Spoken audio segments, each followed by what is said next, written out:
अभी जो ये हमारे मानसून के कारण और जो बरसातें हुई है 7 तारीख से लेकर टिल टुडे, जो एक नुकसान हमारा हुआ म्यूनिसिपल कॉर्पोरेशन में लगभग 35 करोड़ का नुकसान हुआ है। और SJPNL जो हमारे पानी की सप्लाई और मेजर सप्लाईज के जो एरिया में हमारे सोर्सेज पे जो नुकसान हुआ वो लगभग 40 करोड़ का नुकसान हुआ है। पानी की सप्लाई लगभग अब ठीक हो चुकी है और प्रयास है, रात दिन इसी में लगे हैं और तीसरे दिन हमने पानी देना शुरू कर लिया है। और हमारा ये प्रयास है, आज भी हमने इनसे मीटिंग ली थी कि हम शीघ्र इसको 6 डेज अ वीक करने का कोशिश कर रहे हैं, सब्जेक्ट टू मानसून के। अभी अगर और कहीं आगे ज्यादा बारिश वगैरह हुई तो उसके लिए, पर हमारा प्रयास है कि तीसरे दिन तो पानी हमने देना ही देना है।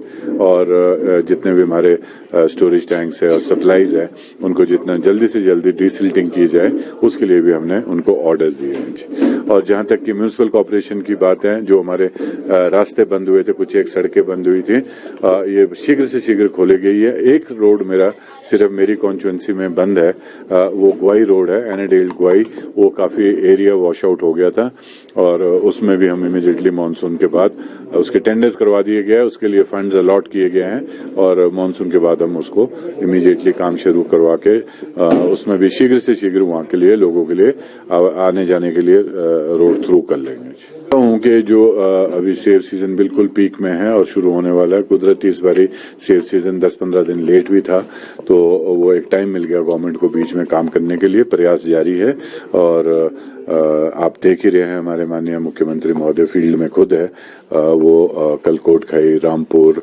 ननकरी और आपके चौपाल, आज रोडू एरिया में खुद गए हैं और वहीं पे ऑन द स्पॉट निवारण कर रहे हैं लोगों का। जहां तक सड़कों की बात है, जो मैक्सिमम डैमेज हुआ वो नेशनल हाईवेज का हुआ है यहाँ पे, और हमारा ये प्रयास है कि नेशनल हाईवे से भी जितना जल्दी से जल्दी पैसा लाया जाए। जैसे कि आप जानते हैं, ऑनरेबल मिनिस्टर सर्फेस ट्रांसपोर्ट के गडकरी जी आए थे यहाँ पे, उनका धन्यवाद करना चाहते हैं। उनका एक सॉफ्ट कॉर्नर हमेशा हिमाचल के लिए रहा है और उन्होंने एक राउंड लिया है हमारे माननीय मुख्यमंत्री महोदय ठाकुर सुखविंदर सिंह सुक्खू जी के साथ और PWD मिनिस्टर विक्रमादित्य जी के साथ, इंडस्ट्री मिनिस्टर हर्षवर्धन जी, एजुकेशन मिनिस्टर रोहित जी, हमारे हॉर्टिकल्चर मिनिस्टर जगत सिंह नेगी जी, जो कि रात दिन ये प्रयास कर रहे हैं। जितने भी हमारे मिनिस्टर्स हैं वो फील्ड में है, जहां जहां भी प्रॉब्लम है वो स्वयं वहां पहुंच रहे हैं।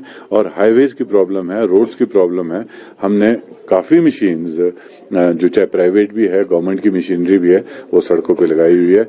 मैं विश्वास दिलाना चाहता हूं सारे बागवानों को कि जो प्रयास है वो जारी है और जहां पे भी प्रॉब्लम आएगी, वो छुटपुट प्रॉब्लम हो सकती है पर मेजर प्रॉब्लम इसमें हम आने नहीं देंगे। सर ये बड़ा अनफॉर्चुनेट एक हमारे पास एक इशू है कि जिसके हम इसमें काफी बेबस हैं इस कार्य से, और हम पब्लिक के लिए करना भी चाहते हैं। और छोटे छोटे बच्चों को भी खाया, कई लेडीज को खाया, कई बुजुर्गों को खाया, और एक हमारा सिस्टम है जो रूल्स फॉलो करते गए, वहां पे रजिस्टर करो और इनको पैसे दे दो, वो कोई इसका जिसे कहते हैं समीकरण नहीं है। अब तो इसके बारे में सोचना पड़ेगा। इतने फाउंडेशंस हैं, इतनी NGOs हैं, ऊपर से सरकार के स्ट्रिंजेंट लॉ है सेंट्रल गवर्नमेंट में, तो कोई ना कोई रास्ता देखना। अगर जो उनके लॉ बोलते हैं तो एक कुत्ते के पीछे अगर उसको हमने उठा के कहीं रखना भी है, उस कुत्ते पे लगभग 500-600 रुपए का खर्चा पर डे का आता है। इतना तो मेरे ख्याल में एक गरीब आदमी कमाता भी नहीं है। हमारे लिए इंसान की जो जिंदगी है वो भी इम्पोर्टेंट है। अब जानवरों की है, अब कुछ ना कुछ देखना पड़ेगा, कहीं जगह ढूंढनी पड़ेगी। वाइल्ड लाइफ एक्ट के अंदर भी बात करना पड़ेगा, उसमें बंदर भी आते हैं, और कुत्तों के लिए भी हमारे को देखना पड़ेगा। कोई बड़ी ऐसी जगह हो या कोई संस्थाएं इनको अडॉप्ट करना चाहती है, ले जाना चाहती है, तो मैं उनसे भी कहूंगा कि आप भी बाहर आइए, आगे आइए और आप भी कुछ इसमें सहयोग दिए पब्लिक का, और जो भी सरकार मदद कर सकती है सरकार भी मदद करेगी।